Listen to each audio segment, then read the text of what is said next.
The African savannah stretches endlessly under the glow of the setting sun, the sky painted in streaks of amber and crimson.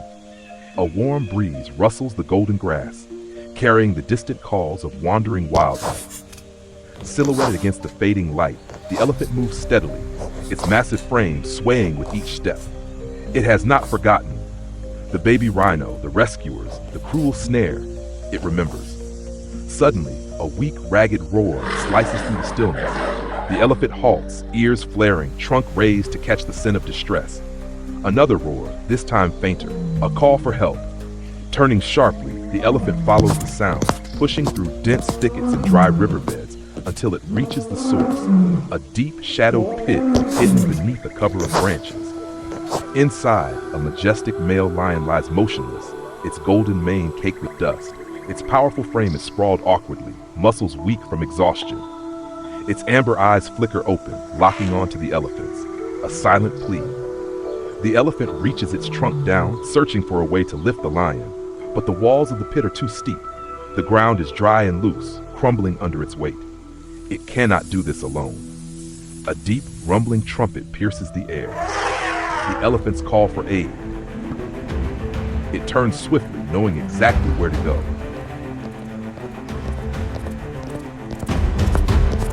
The WAEC Team Jeep bumps over uneven terrain, its bright blue frame streaked with dust. The sky has darkened to a rich purple, the first stars winking through the twilight. Inside the vehicle, the team remains alert. The 35-year-old driver, his short hair damp with sweat, adjusts his glasses, his sharp eyes scanning the horizon. Beside him, a Caucasian man, bearded and muscular, sits at the front passenger seat. In the back seat, an Asian lady with a dark ponytail sits next to a 29-year-old African man who has dreadlocked hair and clutches a radio, waiting for the next update from their field scouts. Then, in the distance, a shape emerges from the darkness.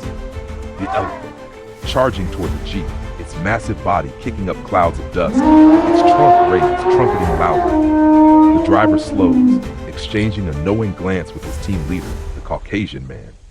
The leader seated by the passenger seat nodded. "Another rescue," he murmurs, shifting gears. They follow as the elephant pivots, leading them deep into the savannah.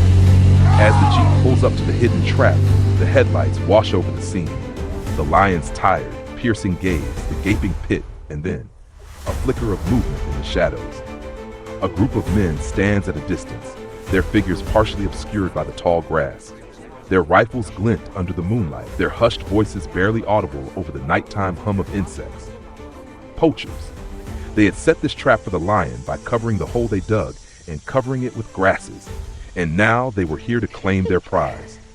A tense silence hangs in the air. The Caucasian lead rescuer steps forward, voice steady. "Step away," a chuckle. One of the poachers shifts, resting his gun against his shoulder. "That's our lion," he says smoothly. "You should leave." But the WAEC team does not move. The elephant lets out a deep, warning rumble, its trunk swaying aggressively. The lion, though weak, lifts its head slightly, sensing the tension above. The rescuers are outnumbered. Their radio, held by the Asian lady who has a ponytail, crackles with static as they send a coded distress signal. They need backup, now. "Stay with us, big guy," the African rescuer, who has dreadlocked hair, whispers. With measured movements, the team lowers ropes into the pit. The 35-year-old African rescuer gently fired the tranquilizer at the lion. The lion shifts, its breath labored. Time is running out. Then, a sudden movement. A poacher steps forward, his finger twitching near the trigger. But before he can act, a low, thundering roar rips through the night. Above them, a bright blue helicopter marked WAEC Team descends from the sky, its searchlights flooding the savannah. The poachers hesitate, eyes darting to the sky. The sound of armed rangers deploying echoes across the plain. The poachers curse under their breath before vanishing into the tall grass, cowards slinking back into the night.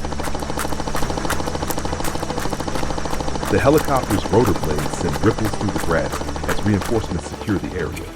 The team works quickly, looping the ropes around the lion's body. The elephant watches intently, its eyes fixed on the pit. With a final effort, the lion is hoisted upward, collapsing onto solid ground. Its breath is heavy, muscles trembling, but it is free. For a moment, the lion and the elephant lock eyes. No words are spoken, but an understanding passes between them. a silent acknowledgement of an unexpected alliance. With newfound strength, the elephant watches as the lion tilts its head in quiet gratitude. Then, with a flick of its tail, the trapped king vanishes into the wild, reclaimed by the night. The battle continues. The elephant watches the lion disappear, then turns its gaze to the rescuers. The elephant trumpets softly, a sound of quiet resolve. They had won tonight, but the war for the wild was far from over. As the jeep rumbles away, the elephant lingers for a moment beneath the starlit sky. Then, with slow, deliberate steps, it follows the path of the lion, disappearing once more into the heart of the savannah. The guardian of the wild on patrol once again.